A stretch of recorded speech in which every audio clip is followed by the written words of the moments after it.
इतिहास में कुछ नाम ऐसे हुए हैं जिन्हें समय भी नहीं मिटा सका। यह कहानी है मालवा की उस पवित्र मिट्टी की जहां किलों की दीवारें वीरों के खून से रंगी थीं।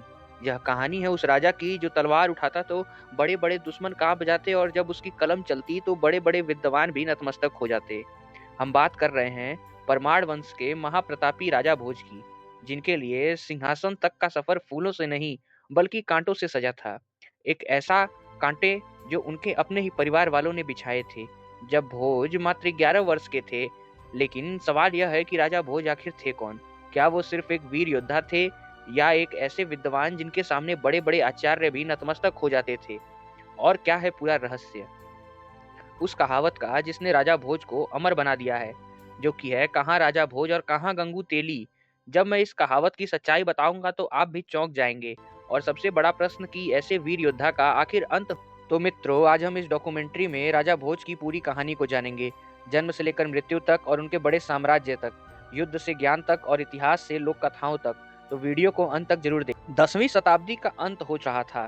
भारत का मालवा क्षेत्र राजनीति, युद्ध और संस्कृति तीनों का केंद्र बन चुका था। परमार वंश उस समय मालवा पर शासन कर रहा था, जिसकी राजधानी धार थी।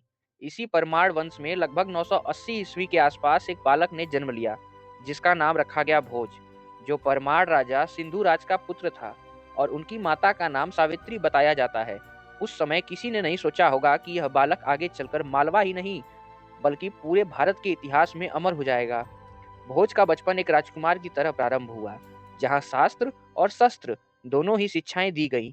साथ ही संस्कृत, राजनीति, युद्ध, कला और धर्म, इन सभी विषयों में बालक भोज असाधारण प्रतिभा दिखा रहे थे। भोज बचपन से ही काफी ज्यादा बुद्धिमान थे और उनका बचपन सुखद बीत रहा था। लेकिन यह सुख ज्यादा दिन नहीं चला। लगभग 991 ईस्वी के आसपास जब भोज केवल 11 वर्ष के थे, तब उनके पिता सिंधु राज की मृत्यु हो गई और मालवा की सत्ता का संतुलन बिगड़ने लगा। गद्दी पर बैठे राजा के छोटे भाई और भोज के चाचा राज मंजू, और यहीं से इतिहास ने करवट लेना शुरू कर दिया। राजा मंजू एक शक्तिशाली मनोकांक्षी शासक थे। उनके मन में यह भय जागने लगा कि कल को भोज गद्दी पर बैठ सकता है, और इसी डर ने उनके मन में एक घातक विचार को जन्म दिया, भोज को रास्ते से हटाने का विचार। कहा जाता है कि इसके लिए राजा मंजू ने अपने विश्वास पात्र सेनापति को चुना। उसने सेनापति को आदेश दिया कि वह भोज को जंगल में ले जाए और चुपचाप किसी को पता चले बिना मार दे। और ऐसा ही हुआ। सेनापति भोज को जंगल की ओर ले गया।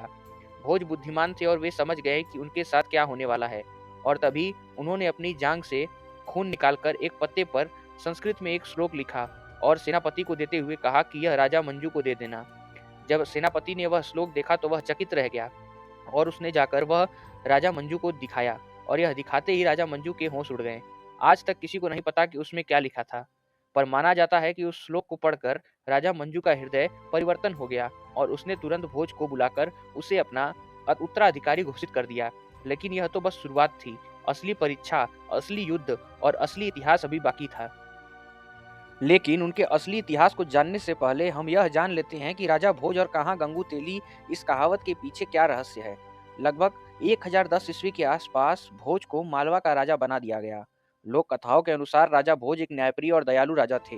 वे प्रजा से अत्यधिक प्रेम करते थे और प्रजा भी उन्हें पूजती थी।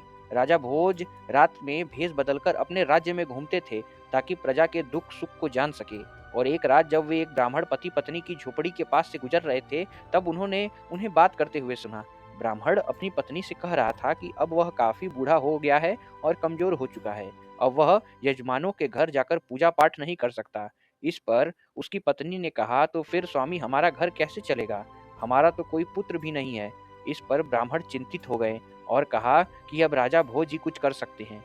अगले दिन वह ब्राह्मण राजा भोज के दरबार में पहुंचा और राजा को प्रणाम करते हुए उन्होंने सारी बातें बताई।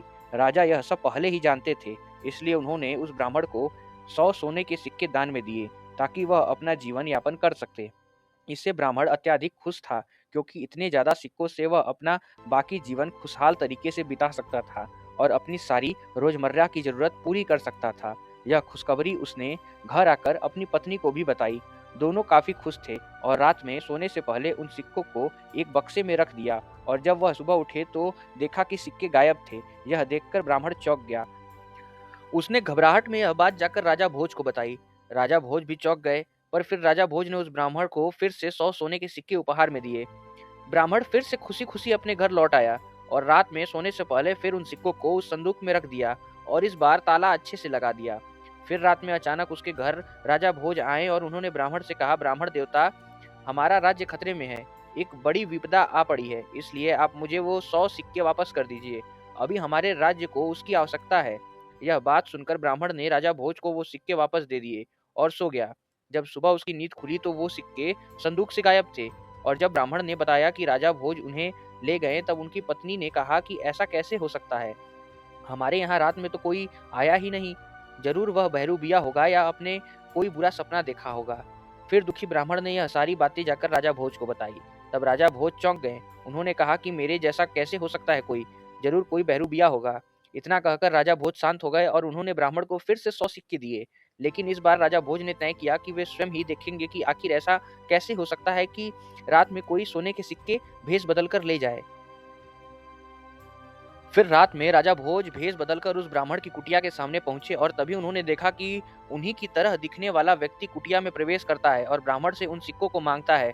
यह देखकर राजा क्रोधित हो गए और तुरंत उसके पास जाकर कहा, अरे बहरूबिये, तू कौन है और इस बुजुर्ग ब्राह्मण को क्यों परेशान कर रहा है? तब उस राजा जैसे दिखने वाले व्यक्ति ने अपने असली रूप में आकर कहा, राजा, मैं भाग्य हूँ और भाग्य का लिखा कोई नहीं टाल सकता। इस ब्राह्मण ने अपने जीवन में ऐसे कर्म किए हैं जिसके कारण इसके भाग्य में इन सिक्कों का सुख नहीं लिखा है।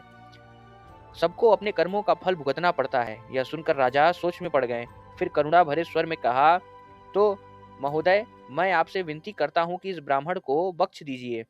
इसके भाग्य का फल मैं भुगतने के लिए तैयार हूँ। इतना सुनने के बाद भाग्य ने मुस्कुराते हुए कहा, ठीक है राजन, जैसा तुम्हारी मर्जी। इसके कुछ ही दिनों बाद राजा भोज एक दिन अपने सैनिकों के साथ एक वन से गुजर रहे थे। तभी उनका घोड़ा बेकाबू होकर भागने लगा। वह घोड़ा भागते भागते राजा को इतनी दूर ले आया कि उनकी सेना बहुत पीछे छूट गई और फिर वह घोड़ा एक खाई की ओर भाग चला और खाई के पास पहुंचकर जोर से रुका, जिससे राजा घोड़े से उछलकर ऊंची खाई में गिर गए। राजा काफी ज्यादा घायल हो गए। उनकी हालत गंभीर थी। तभी वहां एक आदमी आया जिसका नाम था गंगू तेली। तो आखिर गंगू तेली ने राजा के साथ क्या किया और क्या हुआ जब राजा बन गए नौकर? तो चलिए अब जानते हैं आगे की कहानी।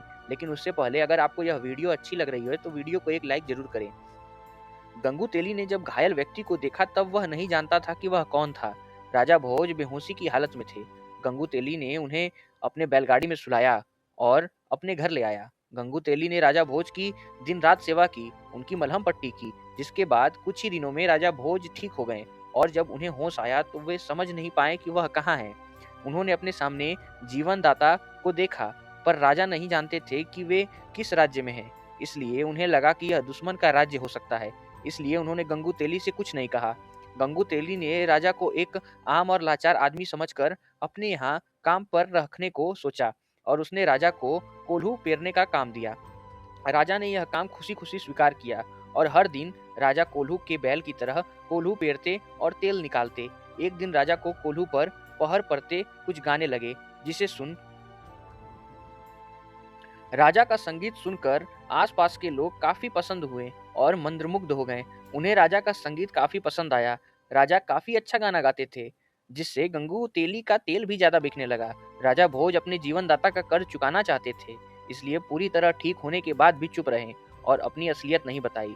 उस समय उस देश के राजा राजा सिद्धराज की संगीत में बहुत बड़ी रुचि थी और उससे बड़ी संगीत का प्रेमी उनका पुत्र यानी उस राज्य की राजकुमारी थी। एक दिन उस राज्य में संगीत का एक विशाल आयोजन रखा गया, जिसमें कई बड़े बड़े संगीतकार आए और सबसे अच्छा संगीतकार को इनाम दिया जाना था। यह बात जब गंगू तेली को पता चली तो उसने अपने दास यानी राजा भोज को अच्छे कपड़े दिए और उन्हें भी संगीत में भाग लेने के लिए कहा। दोनों महल पहुंचे और जब राजा भोज की बारी आई तो उन्होंने ऐसा संगीत सुनाया कि पूरी सभा चकित रह गई। इतना मधुर कि वहां बैठे बड़े बड़े गायक तक नतमस्तक हो गए। उनके संगीत से राजकुमारी अत्यधिक प्रसन्न हुई और अपने पिता से उनसे विवाह करने की मांग की। यह सुनकर राजा सिद्धराज चौंक गए और मना करते हुए कहा कि चाहे वह संगीत में कितना भी कुशल हो, पर एक दास ही है, तुम्हारे वर सबसे श्रेष्ठ होना चाहिए। तब राजकुमारी ने कहा, पिताश्री, यह मुझे कोई साधारण व्यक्ति नहीं लग रहा। आप चाहे तो इसकी परीक्षा लेकर देख लीजिए। तब राजा सिद्धराज सोच में पड़ गए, पर उनकी सभा में विद्वान की कमी नहीं थी। उस समय सभा में 4 विद्वान मौजूद थे, धर्मदेव, कर्मदेव, तपदेव और पूर्णदेव। राजा इन सभी से एक कर प्रश्न करते हैं, ताकि वह जान सके कि इस आर्यवर्त में कौन सा राजा सबसे सर्वश्रेष्ठ है जो उनकी पुत्री से विवाह कर सके। राजा सिद्धराज ने सबसे पहले धर्मराज से पूछा, धर्मदेव बताओ कि इस आर्यवर्त में सबसे धार्मिक राजा कौन है। तब धर्मदेव ने कहा कि महाराज, मेरी जानकारी के अनुसार धार नगरी के राजकुमार राजा भोज ही सबसे बड़े धार्मिक राजा हैं। इसके बाद राजा सिद्धराज ने कर्मदेव से पूछा कि आप बताइए कि इस धरती पर सबसे अच्छे कर्म किसके हैं। तब कर्मदेव ने राजा भोज का नाम लिया और इसी तरह राजा सिद्धराज ने तब देव और पुण्य देव से भी प्रश्न किया और उनके उत्तर में भी एक ही नाम आया, राजा भोज का। यह सब सुनकर राजा ने भरी सभा में कहा कि मेरी पुत्री का वर सिर्फ राजा भोज हो सकता है। यह सब सुनकर राजा भोज कुछ पल शांत हो गए और विनम्रता पूर्वक कहा, महाराज, मैं ही राजा भोज हूँ। यह सुनकर सब चौंक गए और राजा क्रोधित हो गए और बोले, यह कैसी गुस्ताखी है। एक आम कलाकार होकर अपने आप को इतना बड़ा राजा बता रहे हो। किसी के चरित्र पर इस प्रकार की टिप्पणी तुम्हें शोभा नहीं देती। और अगर तुम राजा भोज हो तो यह यहाँ कैसे आए। तब राजा भोज ने कहा, महाराज, सबसे बड़ी चीज होती है भाग्य, और भाग्य का लिखा कोई नहीं बदल सकता। भाग्य गरीब को भी अमीर बना सकता है और राजा को पल भर में नौकर और उसका भाग्य उसे स्वीकार करना ही होता है। यह मेरा भाग्य है और यह मेरे भाग्यों का फल है, गंगू तेली के नौकर के रूप में जो मुझे यहाँ पे खड़ा कर दिया है। यह सुनकर राजा सोच में पड़ गए और थोड़ी जांच पड़ताल के बाद पता चला कि वही राजा भोज है। यह सुनकर गंगू ताले भी चौंक गया। इसके बाद राजा सिद्धराज ने अपनी पुत्री का विवाह राजा भोज से कर दिया और फिर जब पूरे राज्य को यह बात पता चली कि गंगू तेली ने अनजाने में एक राजा को अपना दास बना लिया था, तब सब गंगू तेली को मजाक में कहने लगे, कहाँ राजा भोज और कहाँ गंगू तेली। पर मित्रों, आज की इस कहानी में हमने जाना कि भाग्य का लिखा कोई नहीं बदल सकता। कैसे एक राजा को एक तेली ने अपने यहाँ तेल पिरवा दिया। उसी तरह आप भी अपने जीवन में कर्म करते रहिए और फल और भाग्य की चिंता मत करिए। भगवान ने आपके लिए आपके हिसाब से सबसे सही सोच कर रखा ही होगा। तो अगर आपको यह कहानी पसंद आई तो मेरे चैनल को सब्सक्राइब कर दीजिए और वीडियो को लाइक कर दीजिए। और इसके पार्ट 2 में हम बताएंगे राजा भोज का उसके बाद का जीवन और उन्होंने कैसे अपनी बड़ी बड़ी लड़ाइयों में जीत हासिल की। धन्यवाद।